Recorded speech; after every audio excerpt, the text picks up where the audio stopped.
Well, Harmy, I must say that if Jacob Bethell is pushed any harder, he's going to be the MD of England men's cricket next month. Rob Key will be offering him his job. It is remarkable. They said that they've recognised, they've seen his leadership potential, and so he'll be 21 years and 329 days old on the day of the first T20. It's remarkable. And I'm not against it at all. We've seen his quality once again this week in the 100. Um, but for some reason, he does seem to be being pushed very hard, doesn't he? He does manners, and he has talent. There's no question the talent's there.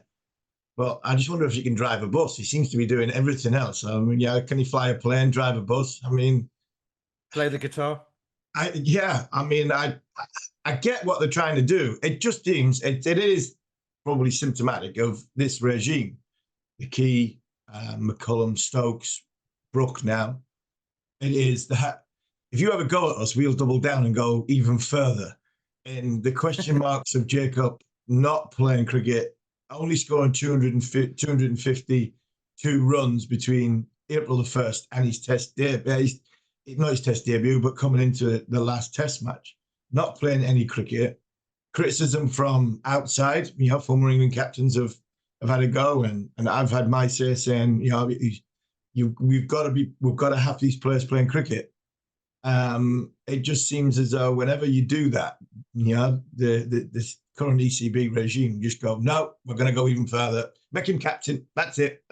So you're putting pressure on the boy, which is good. I quite like.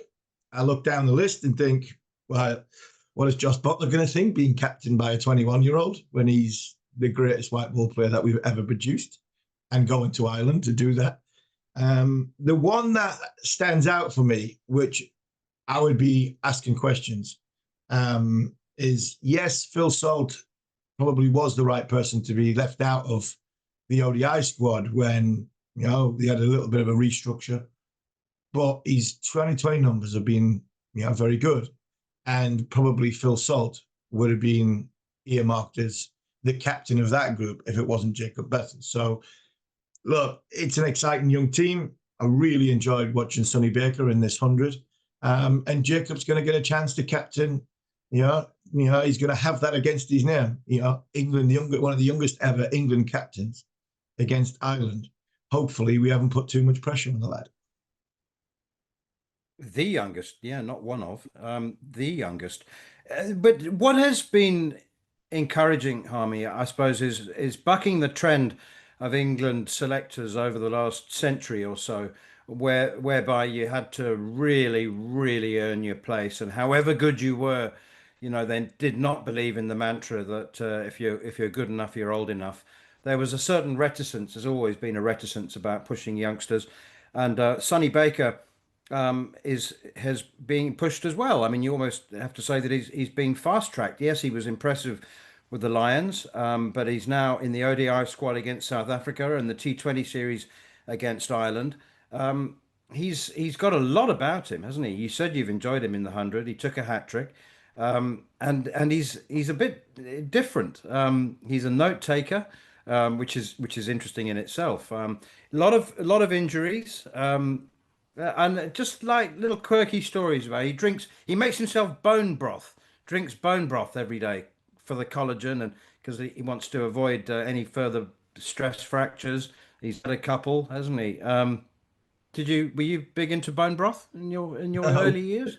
no, I don't even know what bone broth is, to be honest. I mean, I always thought lager and Guinness was good for bone calcium and making sure that you stayed fit because look, fast bowlers, there's a little bit of an element of luck. If you're a lucky bowler and a successful bowler, the likelihood is you miss the sort of the big injuries. You get little niggling ones, which every fast bowler gets. But if you're fortunate enough in your wherever your career is, you miss the big ones, which is the stress fractures, the big knee up the big knee operations, and obviously the back operations. If you can keep away from them, you'll have a chance. And look, this boy, I think the thing that I'm really impressed with Sonny Baker is he's bowling the big overs. That's what really enjoys me. I've really enjoyed his character. He's bowling the start overs and he's bowling the end overs. You know, you mentioned a kid in the top of the opener in Tom Curran. When Tom Curran came into the England side, when he first came in, I felt sorry for him when he went out because he had a sort of a confidence crisis a little bit. He was bowling overs at the start and overs at the death, and that is very, very difficult to do. So the thing I'm enjoying about Sonny Baker at this moment in time, he's challenging himself in such a way that he's having to think on his feet. He's having to stand up against big crowds, against big opposition, good players in the cauldron of the 100, and bowl 2 sets of 5 at the start and 2 sets of 5 at the death. That takes some doing, no matter how old you are, no matter how experienced you are, and no matter how good you are. And if you're doing that at the age you're at, and in the infancy of your career, stands you in good stead going forward, especially if you're going then into international cricket. So that's what I've really enjoyed watching Sonny Baker. He does it with aggression. He does it with a degree of, I think, a degree of, he's relaxed when he goes and does it. He looks as though he's got a springy step, a little bit like Darren Gough used to do. I don't really want to put comparisons of Gough and in this in, but when Goughy got to the end of the game, Goughy was like, "This is me. You're not better than me," and he had a spring in his step. We've all seen that chest pumped out many times in the commentary box, never mind on the field. And Goughy that was his show, that was his stage. And Sonny Baker looks as though he's got a little bit of that in him, and that for me is one of the biggest characteristics you can have, because if you can go on the field and not hide in them situations, even if it's going around the park, and you stick your chest out and say, "Give me the ball, and I'll go and bowl another Yorker, or I'll bowl another slower ball or a bouncer," to affect the game positively for my team. It seems as though he's got that, and if he has that, then the boys got a chance to go far. You put raw bones in a pressure cooker, Harmy, and he says that you boil them for 5 or 6 hours to get all the marrow out, and you add a bit of black pepper and a bit of carrot and celery, and he says it's not bad. So maybe you can give it a crack. I'll give it a crack because I played 3 rounds of golf in the last 2 days. My bones are sore at this moment in time. That had nothing to do with the alcohol that went on afterward, but yeah, they're a bit sore at the minute. Okay, a couple of other names. Tom Hartley's been a bit of a forgotten man after the Tour de India, so it's nice to see. I think he was forgotten, actually. I think he could have done with a call up a little bit earlier. And Will Jacks is back in the ODI and T20 squads. I don't know. He must wonder whether he's coming or going. Do you want me or not? He's in and out, isn't he? But I mean, we've always rated him. We've always said that that he is an international cricketer. So he's back. So there's Hartley, Will Jacks, and then what did you make about Mark Wood and Gus Atkinson? I'm not sure that about Gus Atkinson as a white ball cricketer anyway, but yeah, they're having their workload managed, aren't they, for the winter ahead?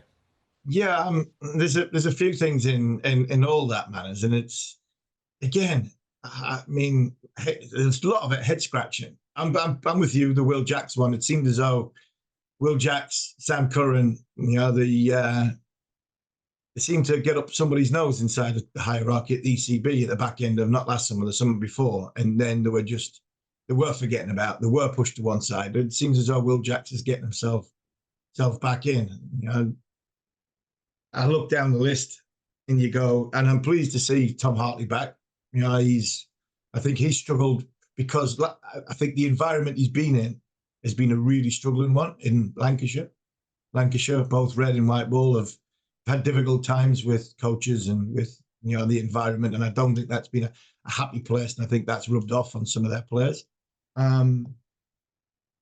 The omissions that aren't in there who have done well during the 100, who are quality players, I don't want them to go to Ireland, but I still think the likes of Sam Curran, Liam Livingstone, and even Johnny Bairstow as a white ball cricketer have still had something to offer, because we're not looking at 4-year cycles with white ball cricket tournaments. There's we've made joke on this show many years, man, is that there seems to be a white ball tournament ICC tournament every year. So you still have to stay in the moment. And Bairstow, I think, has shown that there's still life in that, but for whatever reason, England won't pick him. The Mark Wood one's the interesting one for me. I've not seen Woody for a little bit, so I don't know. But if Mark Wood was nearly fit to play against India in the Oval Test match, then why is he not in these squads? If Mark Wood is not playing all summer, not going to play any cricket at all, and we expect him to go to Perth and be ready for the first Test match in a big Ashes series, I tell you what, you're asking far too much of the lad. You really are. I can't believe he's not in these one-day series unless he's had a setback. I don't think he's had a setback because I think the news would have broken and got out. So why is Mark Wood not playing in any of these white ball formats? Because the lad's a professional cricketer. I listen to all these football experts talk about Alexander Isak and say about him down tools for Newcastle. Mark Wood hasn't down tools, but they're talking about him. He's not playing, he's not training, he's not doing his job. Mark Wood is not, at this moment in time, he must be thinking, what am I? Am I a professional cricketer? Because at the end of the day, if he was nearly fit for the India series, then surely he's got to be in one of these squads, because you can't turn it on. As much as he's the closest thing, along with someone like Simon Jones during my time, who could just pick a ball up and within 4 balls bowl 90 miles an hour. I've never seen anybody do it like these two. And they had the injury records they've had. But if you're expecting Mark Wood not to play from maybe February or March all the way through until November the 24th or 25th when the Ashes starts, tell you what, we are asking far too much of a lad. And when he gets injured, because he will again, because he hasn't played for so long, and no matter how many times they tell me that Lions this, Lions that, he'll go out early, he'll play, he'll bowl a lot in the nets. That's nothing like bowling competitively in a match, no matter how experienced you are, leading into an Ashes series. Because we need Mark Wood. We need Mark Wood just as much as Jofra Archer. And if we've not got them, then the task of winning the Ashes is going to be harder. So for all the Livingston and the Curran and all these lot and Atkinson, I agree with you. I don't think he is a white ball bowler. But where is Mark Wood, and why is he not playing in these one-day series? Because the ECB and the England management team were telling us that he wasn't far away from playing in the last Test match against India. You can't, they're not robots. You can't just turn it on. He'll need some competitive overs under his belt. We've seen that sometimes during this India series, that when the bowlers go in with no competitive overs, you are asking them, a hell of a lot.